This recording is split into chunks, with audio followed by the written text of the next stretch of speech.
Welcome back, my friends, to the D-Rate the Hate podcast. I am your host, Wilk Wilkinson, your blue-collar sage, calming outrage and helping to navigate a world divided by fog and those who would spread that fear, outrage, and grievance.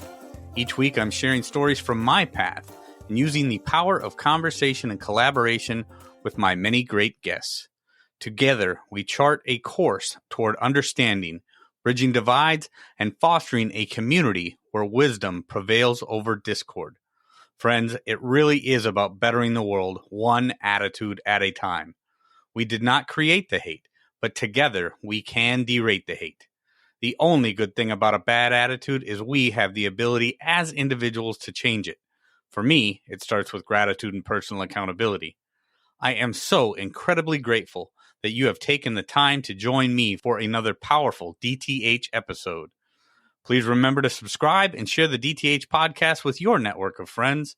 If you would like to support the show, check out the Support Us page on the D-Rate the Hate website. With that, my friends, let's get to it. Friends, one of the many great pleasures of doing this podcast is getting to dive deep with my guest into the stories and ideas that inspire and challenge us. Today, we've got an incredible conversation lined up with someone who's all about the art of truly showing up in life. My guest, Marcy Axelrod, isn't just talking about showing up in the everyday sense. She's breaking down the difference between simply going through the motions and being genuinely present, engaged, and deeply connected with the people and experiences around us. Are you living life on autopilot, sleepwalking through your days? Marcy's got some eye-opening insights that will have you rethinking how you interact with the world. In her book, How We Choose to Show Up, Marcy provides a practical blueprint for living a more meaningful and connected life. We're talking about the importance of emotions and logic in our decision-making processes, and she's sharing tools for a better interaction, especially with those we disagree with. Imagine stepping back, taking a breath, and seeing the big picture. It's all about being grounded, ready, and intent on making a positive impact. If you're ready to move from just showing up to truly showing up, you won't want to miss this episode. Let's dive in and learn how to live a more engaged and fulfilling life with Marcy Axelrod. With that, my friends, here we go. Marcy Axelrod, thank you for joining me on the D-Rate the Hate podcast. I am just so excited to have you here today. Wilk, thank you so much. It is truly an honor for me. I know the circles in which you travel. I know some of the stages you've been on. So believe me, the honor is all mine. Oh, this is incredible, Marcy. It's so funny because I didn't know that we actually had, number one, as much in common as we do. But, when I started looking into the work that you do and the things that you've done and the stages that you've been on, I was just so excited. So Marcy, let's start off by talking about your latest book, How We Choose to Show Up, because I don't think a lot of people understand the difference between just showing up and really showing up.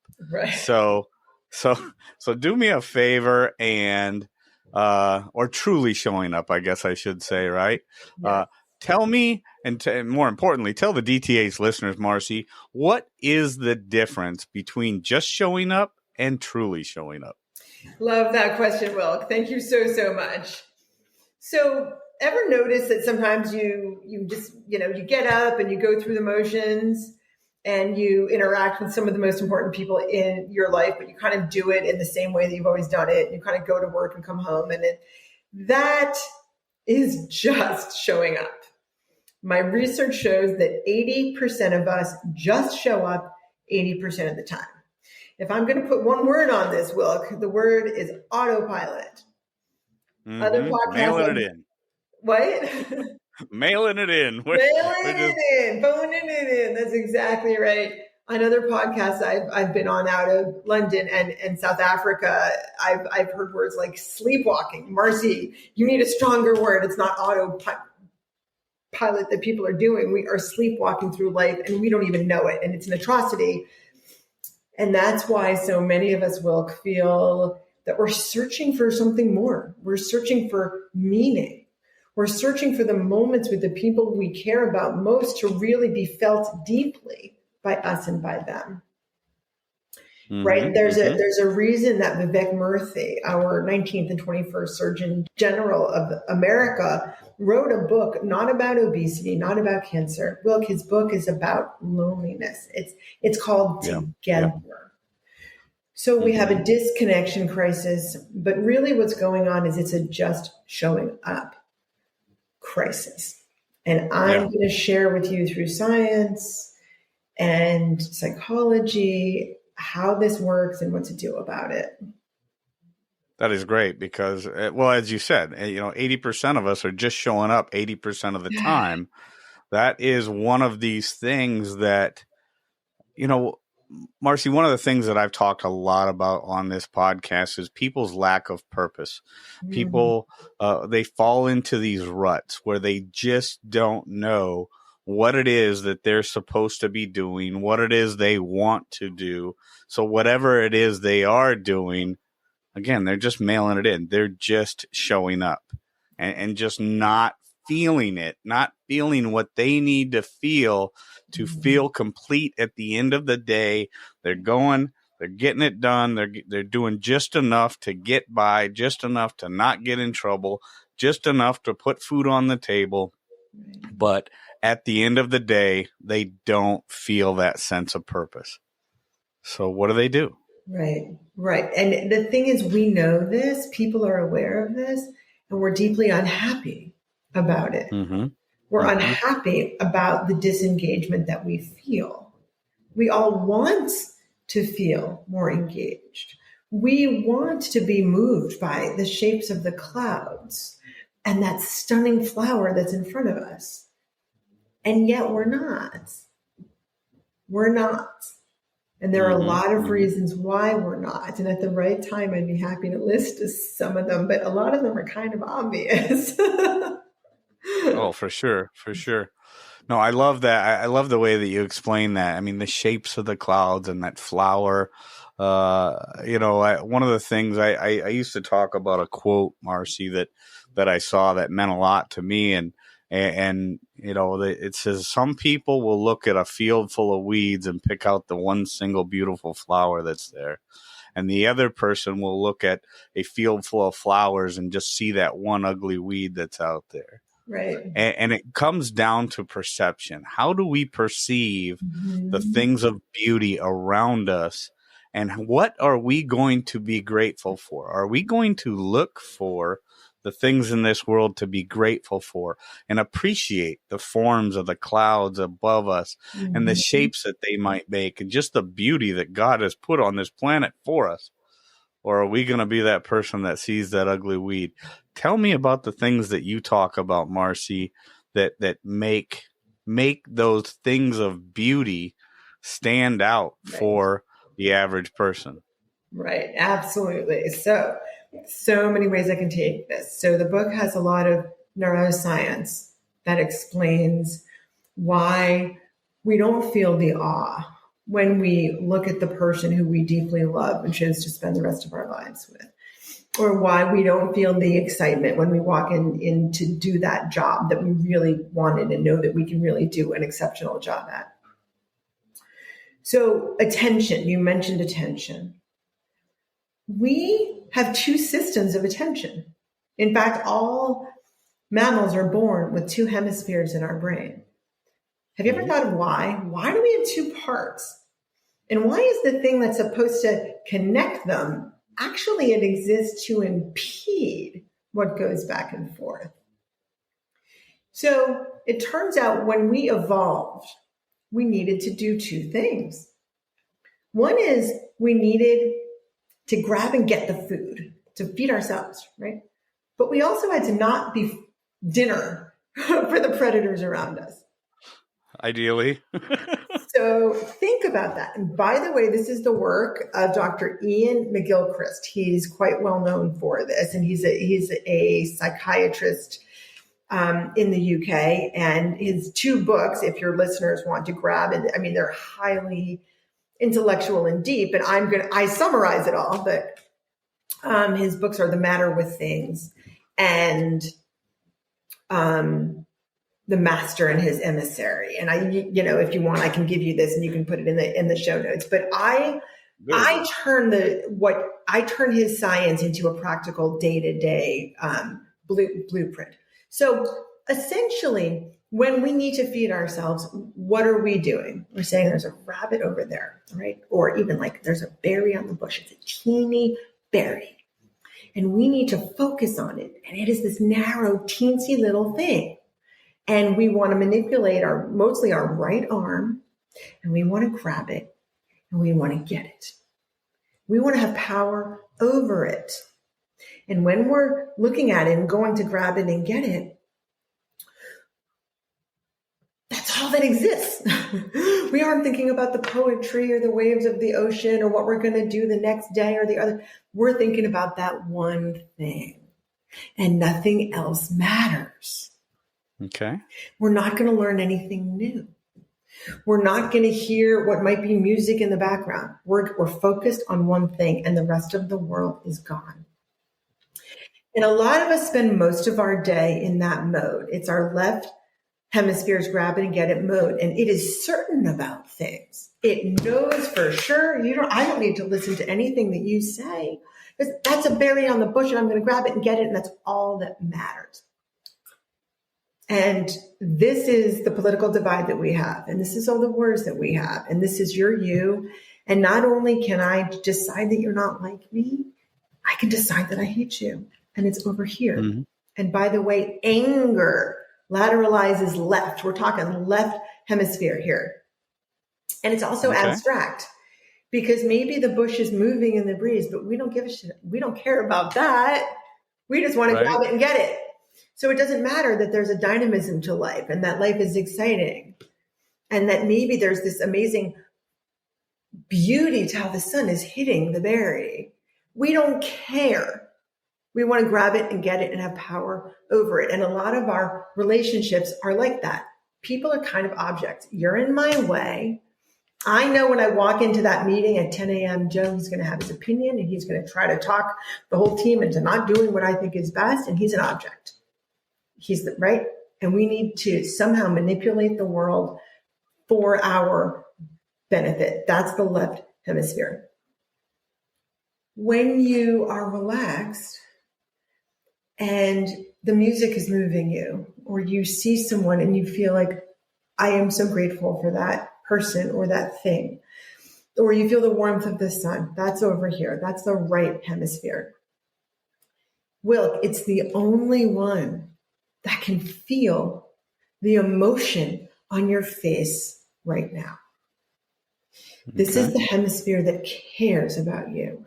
And it's the one, if you say something that I don't agree with, it's the one that looks past the behavior and the words into the human who you are and continues to allow us to be human to human. And this is the one that lets people be safe with each other and speak their truth and be authentic, because there's some kind of underlying love that you're you and I'm me, but really we're just leaves on a tree, the same tree. And the big thing, right, how we choose to show up, we have a choice. We can choose which hemisphere we use. Right. We can choose whether we see the weeds or whether we see the flower. And we can choose, to your metaphor, we can choose whether we look at that and think, I'm going to walk in the tall grass right there with my daughter when she's home from school, because that's a meadow, versus, you know what? We can buy this land and put up our condos and make some money. I'm just going to mow it down and use it to put money in my pocket. So the first one, the going into it as a place in nature, a place to bond with a child, that's your right hemisphere. Seeing it as an object, I'm going to make it useful to me. That's over here, right? So there's every moment of every day. I mean, we're supposed to be going back and forth. Our challenge is that as we do things that are more abstract and live more in the map instead of the real, street and meadow, we start to live here too much and not switch back and forth enough. Then, Marcy, when I think of this, and I'm trying to, I guess, compartmentalize a couple things, because one of the things that I talk about quite often is not allowing one's emotions to dictate their actions. I think that often results in bad decisions. But then I've been accused of at times, oh, well, now you're just an emotionless prick. You can't forgive my language, but you can't just run around life making all your decisions purely on logic and nothing based on emotion, because then you're going to be unfulfilled. And I'm like, no, that's not true. That's not true at all. I mean, I think there's a very, very important place in our lives for both emotions and logic. Absolutely. And I think they are, separate, come from separate places in our brain. Right. But how does one use both logic and emotions to make the right decisions to be a fulfilled human being? Right. I love that question. I'm going to give you a really deceptively simple answer, and there's a lot of layers under it. The way that you use both, Wilk, is that you're able to step back. So when you notice that you're getting angry about something or filled with fear, oh no, this is happening, this is bad, step back, step emotionally back. A good way to do this, just a deep inhale, just breathe. And it's not a just, this transforms how you feel, because when you are hijacked, right, and you are defaulting to that lower brainstem, you are defaulting to the limbic system's emotional brain, we lose track of things. And at that point, it's the hardest, right, not to react, but to thoughtfully respond. There are a lot of ways of doing it. Breathe, step back. The vision that I paint with showing up, literally in your mind, zoom out, just zoom out. Whoosh. Mm-hmm. What's the big picture here? Because the reality of life is it's a flow. It's a flow. And this moment that might be triggering someone, it's followed by another moment and another one and another one. And guess what? There was a lifetime of moments before this. And there's going to be a lifetime of moments after this. So the show up mindset grounds people in the need to make sure we're zooming out. Step back in some way, either through breath, step out of the scene if you can. I'll be right back, or I need a minute. Take a walk, look up, be in nature. There are many ways of doing this. People should do whatever's right for them. In my TED Talks, I mentioned something which switches us into our sensing system. And I've gotten really good feedback on this, because in any moment, we're either using focused attention, which is when we might get triggered, right? Mm-hmm. We are, our mind is wandering, or we're sensing. And sensing is, I'm hot, I need to change my position, or something hurts, or this is heavy. That's our sensing. And switching into that by touching ourselves a certain way. I talk about level 3, truly showing up. So in the TED Talks, I say, take 2 fingers like a big fat marker and trace a 3. Right? You can trace anything, really. It doesn't matter. The point is, touch yourself in a way that feels different, that calls your attention. Let me see you try it. I want some feedback on this. Trace a 3 on your palm, and immediately your attention shifts from whatever was triggering you into how your hand feels. And now you're safe in that moment, and you're not going to break out in rage. And you're not going to say something where you look back and think, I'm adding that to the top of my regret list, Right. So this is another way to do it. Anyway, the book has lots of ways to reset yourself, but the mindset of showing up, right? You got to step back. And the moment you do so, the dynamic nature of life is of this isn't going to stay this way. Things are going to shift, right? Mm-hmm, mm-hmm. I can bring my human self, not my triggered self, not my, emotional brain. I can bring both my right hemisphere and my left to this moment, and I can interact with care. And there's a great quote that I'm going to share now that, Uncle Mo used to say. He used to say, you don't have to like everyone. You just have to love them. You just have to love them. Right. So bring out the love. Nice. Well, sounds like Uncle Mo's a pretty cool guy. So then I want to take this to a little bit of a different space then, Marcy, because I recently returned from the Braver Angels National Convention, where anybody who's not familiar with the Braver Angels organization, it's the largest grassroots organization in the United States, probably in the world, that works towards depolarization, right? And you're talking about tools that we can use to interact better with other people, tools that we can use to better handle ourselves if we become triggered, which instantly makes me think of the divide that we see in this country today. I mean, we live in some of the most contentious times, certainly the most contentious times of most of our lifetimes.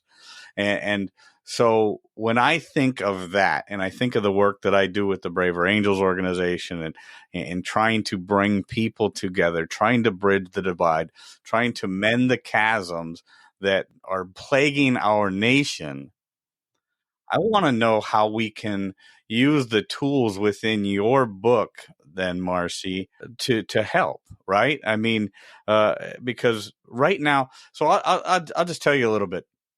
At the Braver Angels National Convention, we were able to bring together several hundred people for a political debate watch party. And all of these people, they're evenly divided, right? Evenly divided between reds, blues, and then others, people who may consider themselves independent. But in our political sphere today, our political atmosphere, people believe they really I don't know if they believe they need to hate each other, but often they do end up hating each other because it's become the norm now to dislike those with whom we disagree. And we all, I think, need more tools to be able to interact better with those with whom we disagree. So, Marcy, tell me how, in how we choose to show up, we can find tools to better interact with people who disagree with us on whatever the topic. The reality of showing up, right, is that it's not a peripheral feature of our operating system, Wilk. How we choose to show up is our defining characteristic. Our defining characteristic. Understand it. Yes, our defining characteristic is how we choose to show up, right? Right. Okay. So let's understand it. So the first thing that I'm going to do is I'm going to explain the model in which nature created us. I mean, nature designed us to show up a certain way, and yet no one explained it. And the moment I explain it, I hear, oh my God, Marcy, this has to be taught in school. In fact, the principal of a high school got in touch with me and she said, I just read your book and the graduates walk on June 20th. How would you feel about actually giving a book to every graduate of our high school? She said, I want them to know this stuff. So nice. I said, it would be my pleasure. And I also said, the ebook is 99 cents on Amazon for another month or two. You could just buy 100 copies. I said, okay, you know what? It's, I'm not here to sell books. I am here to help the world understand showing up. Let's explain. We're not in one role. We live our lives as if we're individualized selves. Separate, distinct and separate from others. And it turns out distinct does not mean separate. And we're not just in one role. I mean, Wilk, look at what's going on right now. There's a situation. You're listening to me. I am literally changing the chemistry of your body now. Maybe you feel calm. Maybe you feel interested. Maybe you feel confused. Maybe you're hungry, right? But whatever's going on, there's a situation. And at least most of it is a response to me and what I'm saying and to the environment around us. Okay? We exist right through our skin and skulls. We are actually receptive vessels. So the situation that we're in is extremely important. So that's our second role. We are selves, and we are members of situations. There's a third role that we're in. What else is going on? There's a lot of other things going on. There's society out there. And it's such a powerful force. It tells us what's good and what's bad and what we need to do and what, beverages and coffee we need to drink and what we need to buy and what car we need to show up in and how we should feel about ourselves based on our skin tone and our body shape and our education and everything else. We're a member of society. That's a really important role. So we're in three roles. We are selves within situations and members of something larger. Call it society, call it a family, call it a religious group, call it a race, ethnicity, political party. So that's the first thing about showing up. And the thing is, we've never not been in those three roles.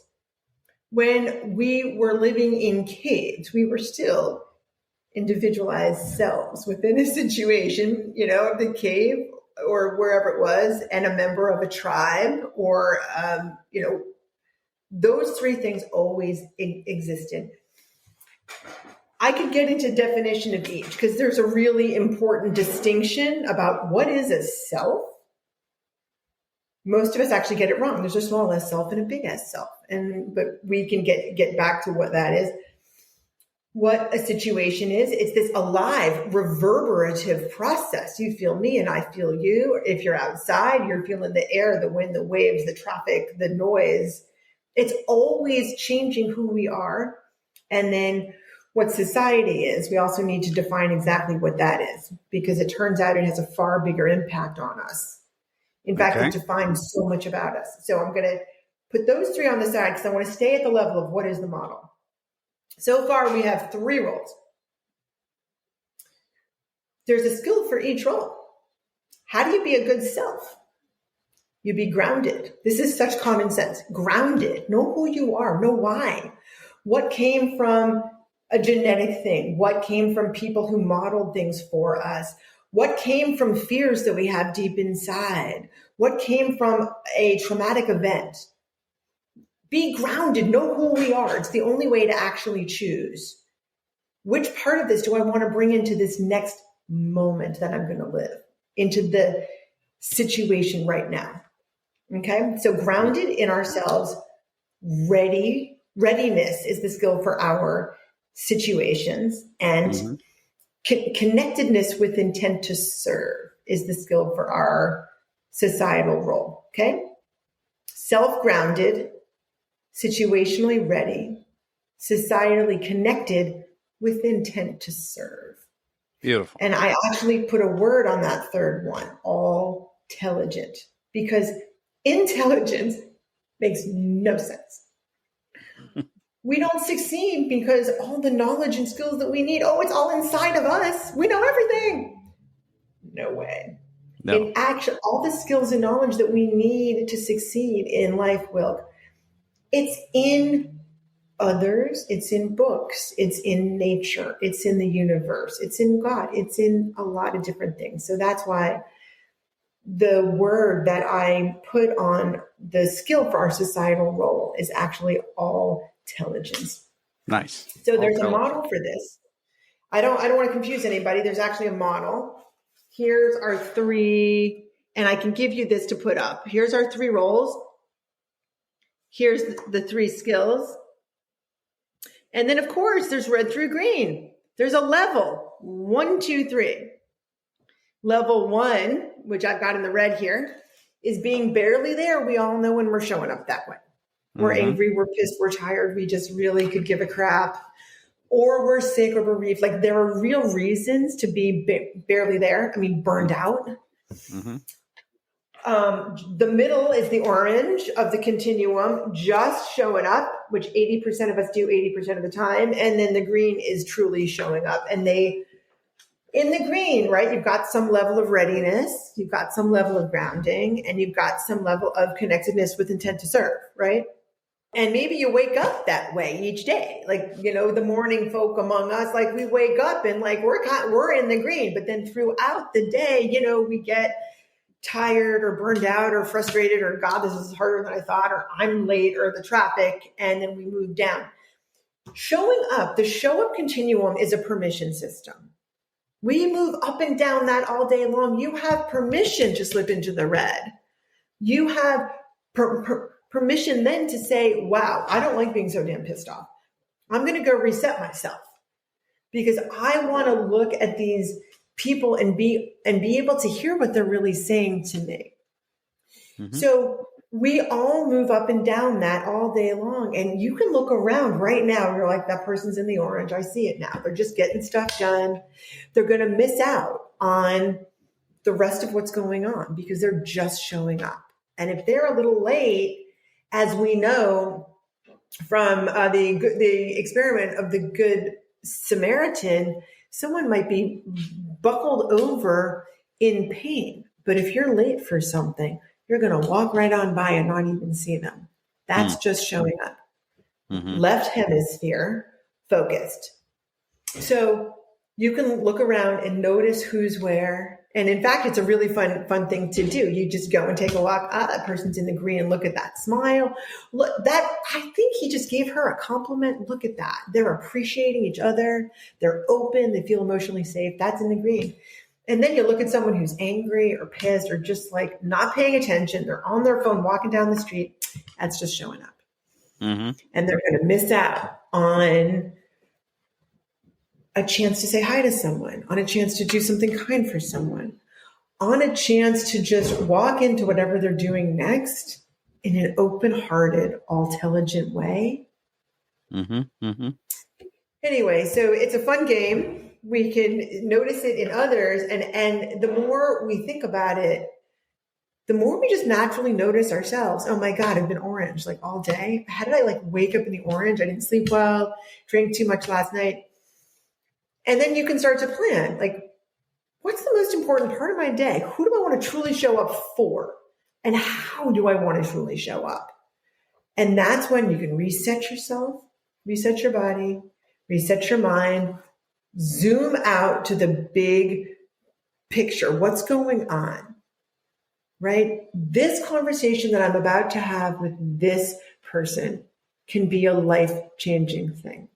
Mm-hmm, mm-hmm. I want to show them my care, this friend in need, this person who's having a hard time, this child who kind of expects me to say like, hey, you're 10 minutes late and didn't pick up your clothes. This time I'm going to greet them differently. Mm-hmm. So when we bring this back, like I said, a lot of the work that I do, the political divide, the way that we interact with people with whom we disagree, right? Yep. So if we're just showing up, we're going to be much more prone to having bad reactions to how they are presenting their things. Or we're probably, in a lot of ways, we're not even going to listen or absorb the point that they're trying to make. You can't listen. That's right. When you show up triggered or assuming in that left hemisphere and you don't emotionally change the state of your body, you have to reset yourself so that you can step back and move up the continuum toward the green.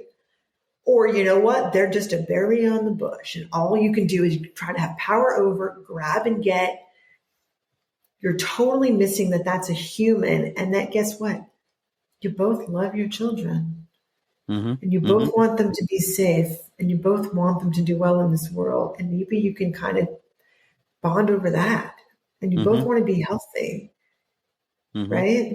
Yeah. I mean, we all have the same basic needs.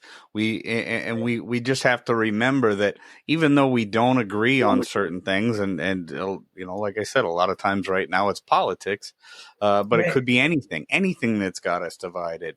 And if we don't truly show up, to that interaction, we are not going to be able to really appreciate what they are saying, understand what they are saying, take away from the conversation the meaning that they brought to the conversation. We can't even listen to what they are trying to convey as the message. How did they come to believe what they believe?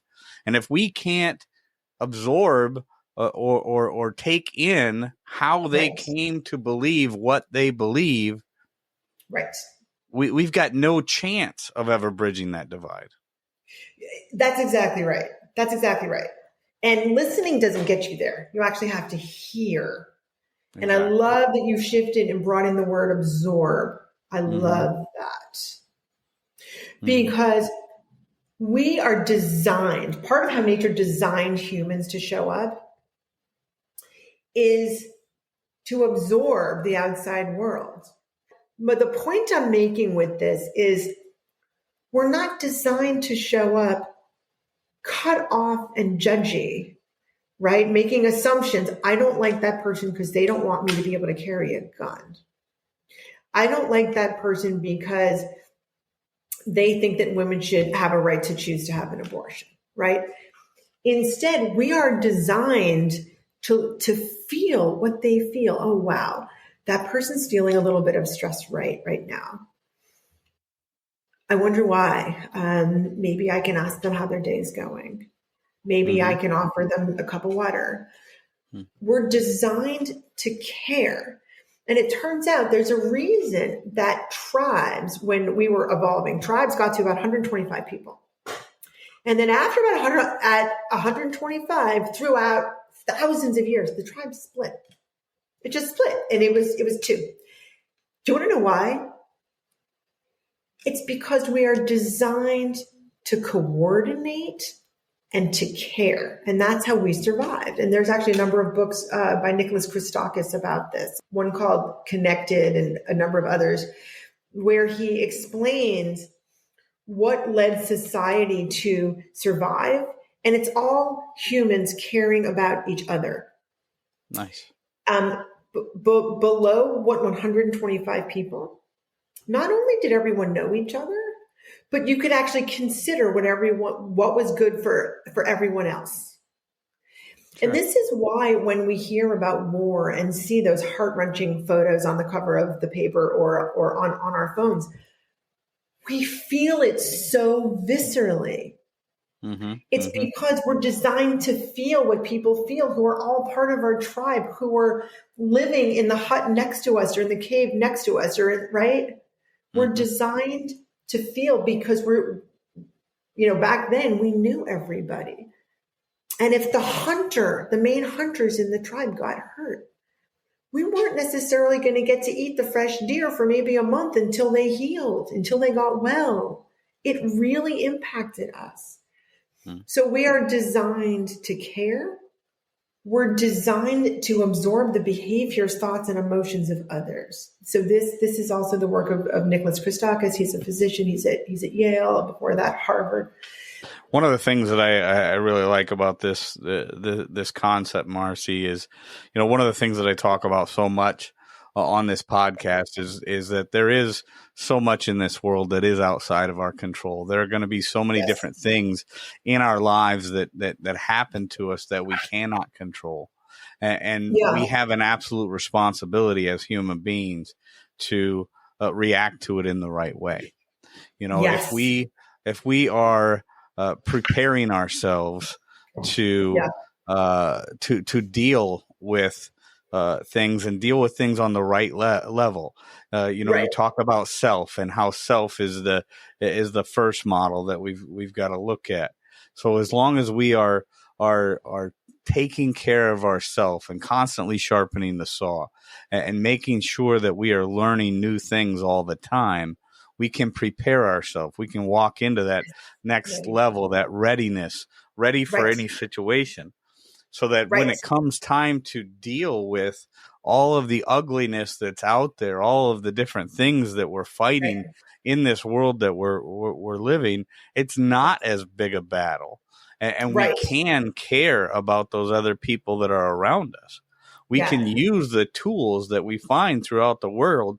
We can use the tools that that we have within ourselves to naturally care for our fellow human beings, to see the humanity in other human beings and just take them where they are and hear them where they are, absorb the message that they're trying to convey. And just because we don't agree, we can still walk away from that interaction feeling full and feeling like something great just happened. Yes, that feeling full is so important. So that's the big S self. So maybe I'll talk about this now. The small S self is the one of the ego. It's the one where every ad out there is kind of giving you a message of you're insufficient the way you are. You need my product. You need my drink. You need my cruise. You need my clothes. You need my car, whatever it is. It's the self that is kind of lost in the impromptu, impulsive, I don't give a shit about you, I'm all about me, right? And it's the opposite of the big S self, which is the self that really is at the foundation of, I believe, every religion. Indigenous peoples have known this for a long time. Eastern contemplatives, right? People who meditate, Buddhism is all about the big S self. The small S self is the kind of I, me, mine. It's the default mode that we go into when we're in this get it done mode, this just showing up. Just showing up, you're in your default mode. I got my list of things. I got to get it done. You don't think there's anything wrong, but the reality is you're more left hemisphere than right.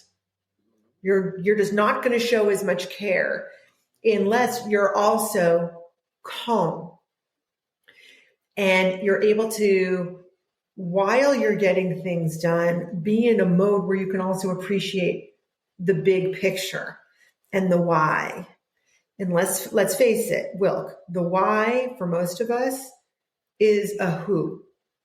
Mm-hmm. It's our loved ones. It's our elders. It's the people within the groups that we volunteer for, who we want to do right by, who we want to help. It's the greater good, right? Mm-hmm. So I wanted to make sure I spoke about the small S and big S self. And there's a dual awareness that goes with being able to live in the big S self. When you're watching TV on the couch and you're subsumed by what's going on, you're lost. You're also part of this I, me, mine. But when you also keep in mind, I'm on my couch, my child is over there. It's almost time for us to go and make dinner for the group. That is having a dual awareness of being in the moment and how you're showing up to it. And that is what enables us to not show up with the assumptions, with the closed mind, with the ability to be mean. You have no ability to be mean when you're aware of how you're showing up, because it opens you to receive. Mm-hmm. This is the big S self. Also, what present within your situation. So now you've merged your self role and your situation role. And the better you are at it, now you've also merged it with your societal role. It starts to make a lot of sense. We're in 3 roles. There's a skill for each. And we're at some level every moment. Barely there, just showing up or truly showing up. And literally, it changes the chemistry of your body, which hemisphere of your brain you use, getting back to the beginning of like how we attend to the world. It's a choice. But only if you have the skill. That's actually a really big deal. It's only a choice if you have the skill. If you have no idea what showing up is, and you have no idea how to reset yourself, and you have no idea about, I need to expand to see the big picture, you're going to live just showing up more often than not. I think that's why most people, well, as we stated earlier, that's why most people spend most of their time just showing up. Well, this conversation, Marcy, has been a fascinating one. I think these are some incredible tools. It gives people a lot to think about in how they are going to interact with their everyday situations, but more importantly, interact with their other human beings, right? How they can better be better selves and be better parts of their community and be better to their fellow human beings.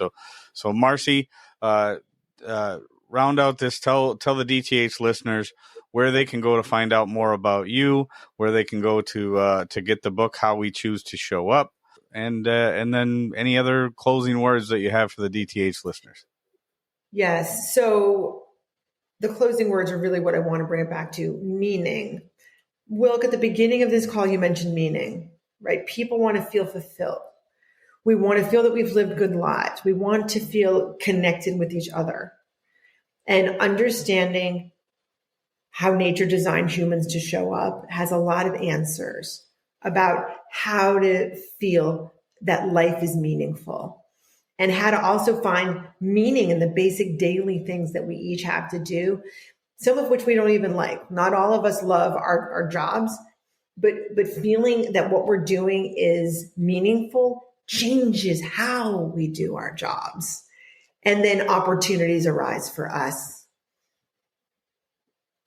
So the book, it's on Amazon, How We Choose to Show Up. And there's an ebook, still 99 cents. And then the hard copy that I recommend, because people absorb and understand far more from reading the physical book, but whatever you want.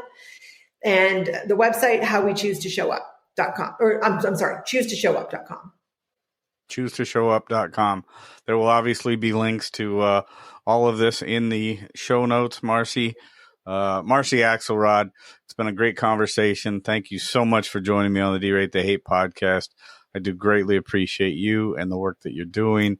You are awesome. Marcy Axelrod, thank you. Feeling so grateful for you, Wilk. Thank you. Friends, if there's anything in this episode that provided exceptional value to you, please make sure to hit that share button. Share it with your friends, share it far and wide. And of course, if you haven't done so already, be sure to subscribe right from our website so you can get the D-Rate the Hate podcast sent to your email inbox every week. So this is Wilk wrapping up for the week, saying get out there, be kind to one another, be grateful for everything that you've got, and remember, it's up to you to make each and every day the day that you want it to be. If there is something that you would like to share with me, you can catch me on most social media platforms, or you can email me directly, wilk@wilksworld.com. With that, my friends, I am going to back on out of here, and we will catch you next week. Take care.